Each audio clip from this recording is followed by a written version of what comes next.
Hello and welcome back to Dragon Quest Wall Tutorials. I am KoichiGZ, and in this video we are going to go up against the new Mega Monster, so that's going to be Sorceress Marlene. So this is going to be pretty difficult if you are not prepared, but there is an easy strategy for this particular battle. It's actually going to be somewhat very similar to the King Hidora battle. So here with this, I'm actually going to be using a Jibaria based team. Actually, it's going to be the exact same Jibaria based team that I have actually used against King Hidora in the past. So I'm going to have a ranger that's going to be equipped with the Sword of Kusanagi. So that's going to have a Heavenly Rock's Call. So that's actually going to be pretty good. So hopefully I will be able to get some Shadow Binds in this particular battle. Then here on my Archmage, not my Archmage, but my Armamentalist, I'm going to have on the Great Sealed Sage. So this is going to have Rock Wedge, which is a Jibaria based spell, and pretty much one of the main weakness of Marlene is going to be Jibaria, so that is why I will be using this particular team. So here I'm going to have a Sage that's going to be equipped with the Scroll of Enlightenment, so that's going to give me some good healing and also do some chip damage to Marlene. And then here on my Battlemaster, I will here also have the Sword of Kusanagi as well, so this should actually work out quite well. So if you want to know more about this team in terms of its souls and equipment, you can look down in the video description down below.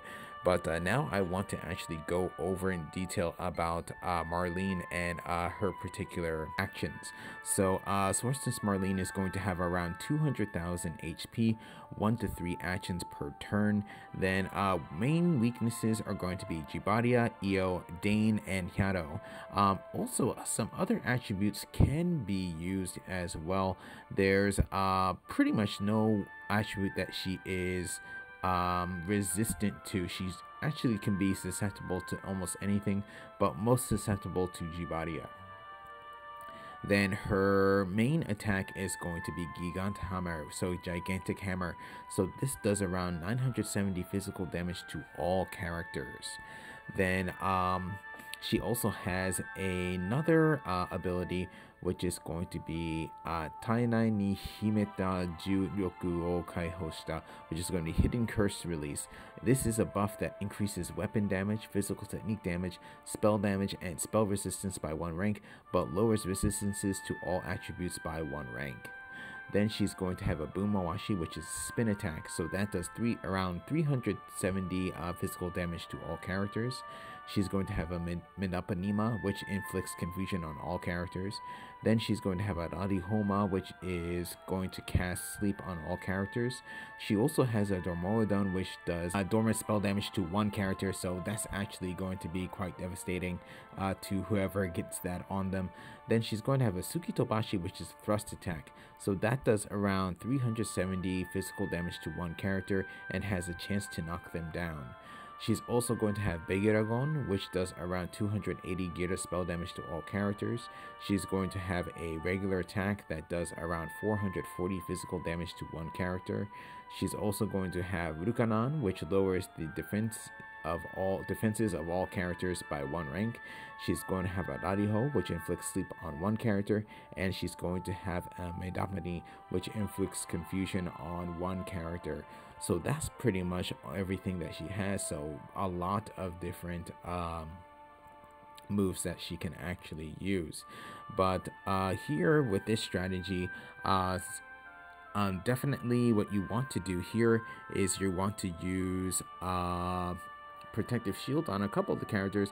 It's not necessarily necessary, but I will be using it at least on well, actually my ranger and my battlemaster will already have it on right at the beginning, but here you want to focus on lowering her defenses and also lowering her attack power. So that's what I will concentrate on in this battle.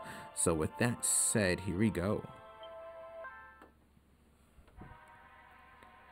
Okay, so here we go with this battle. So I am actually going to be joined by another character. or another player. So that shouldn't actually make much of a difference. But here what I'll do is I'm going to actually use this ability here.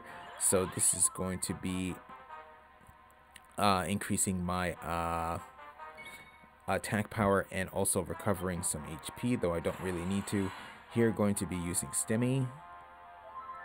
Then here I'm going to use Hinatos to lower her attack power, so that's definitely going to be necessary. And I got it on there. Then next with my Sage, going to use Rukani.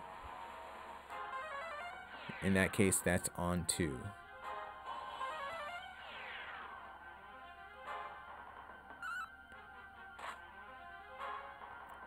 Okay, so first round of attack. Let's see what happens here. So there goes Dukanon. So that actually got on my Archmage. There goes a Boomwashi, spin attack. So, okay, so my Archmage, not my Archmage, but my Armamentalist is almost down. But I should be okay. So here with my Battlemaster, I'm going to go in and attack. Okay, 17,000 damage, close to 18,000, so that's pretty good. So here I'm going to use this buff again, so it gives me increases my HP and also gives me a buff. So again, here going to use Hinatos, and that goes in again. So heal up there, and then probably Selfie is going to heal up my Battlemaster, so that actually works out quite well. So there goes Mandapani, which didn't work since I do have a protective shield on, and there goes a regular attack. So here going to start attacking with my Ranger.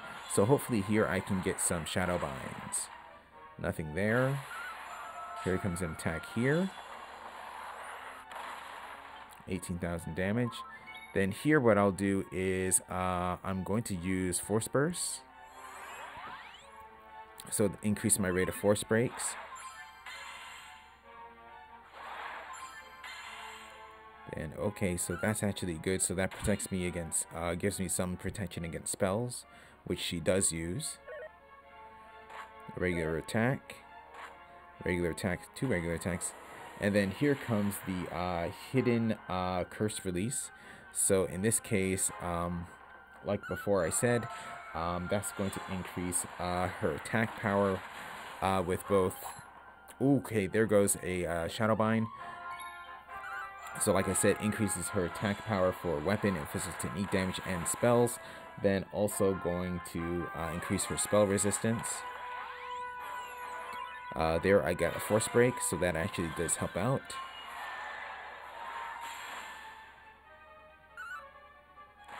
So pretty much, since I do have a Shadow Bind, pretty much just going to go in and attack. Hopefully everything works out.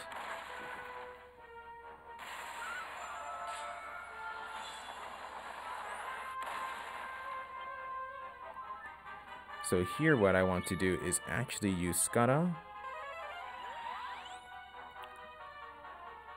on my Armamentalist, and then with my Armamentalist here what I'm going to do, since my Battlemaster is going to lose the buff, I'm going to actually use Baishion.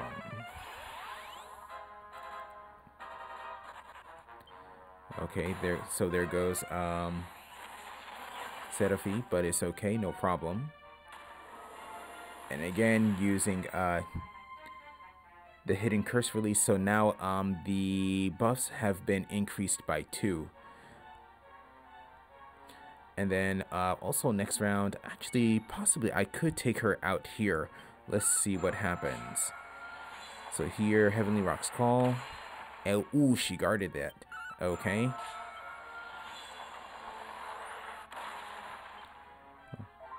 So here I'm going to play it safe, and I'm actually going to use Hinatos to hopefully lower her attack power, which I did, so that actually does help out. Here comes the spell crit. Okay, and the spell crit was actually on the heal portion of that spell. Okay, so there goes the gigantic hammer. So because I actually had the lowered attack power, the amount of damage it did was actually lowered quite a bit, and there we go. Okay. So, Marlene is going to be about almost 35,000 XP. And she is a yellow soul, and here I got a B. Okay. Okay, so that was my battle against Sorceress Marlene with this Jibaria based team. So actually, something I probably didn't say right from the beginning, I'm actually not using my special class, any special classes here. I'm using all advanced classes. So these actually do work out, and it is possible to get through. Pretty much adopting the strategy that I use, that does make things easier. So pretty much using pretty much just the same strategy as I did with my battle against King Hidora. I had my Armamentalist use Henitos to lower attack power, so that really helps out. Then with my Sage, use Rukani to lower defenses, and then of course going back with my Armamentalist, using Force Break to increase Force Burst to increase my Force Breaks, so that really does help out. Then both my Ranger and also my Battlemaster did good damage as well, and then I did get a really good Shadow Bind during this particular battle. So yeah. In terms of other videos, definitely I'm going to do a video using EO based attributes. Definitely I think I can actually get a pretty good debuff team with that using that particular attribute. So she can also be susceptible to Manusa, so that's going to cause her to miss a lot of her physical attacks. So hopefully I'll be able to have Henitos, Rukani, and Manusa on her in the next video, so please stay tuned for that. But now what I want to do is actually go over the S-grade soul for this particular Mega Monster. So yes, I do have an S-grade soul, so that's going to be right over here. So like I said, Marlene is going to be a yellow soul, so you're going to see big stats in your max HP. You're going to see big stats in your strength, and then also in your durability as well. So 136 max HP, 103 strength, and 96 in terms of durability. Then for your skills, here you're going to get plus 5% to weapon and physical technique skill damage, plus 10% to Jibaria weapon and physical techniques damage, plus 7% resistance to shadow, plus 7% resistance to buggy, and plus 7% resistance to having your attack power lowered. So this is actually a pretty good soul, and I probably will use this on use this soul with this team. So let's see, that's already locked in. So yeah, so this team did really work out well, and like I said, I will be using an EO based team for the next video, so please stay tuned for that. So I'll be ending this video here, so thank you for watching. If you enjoyed the video, please leave a like. If you would like to see more, please subscribe, and I'll see you in the next video.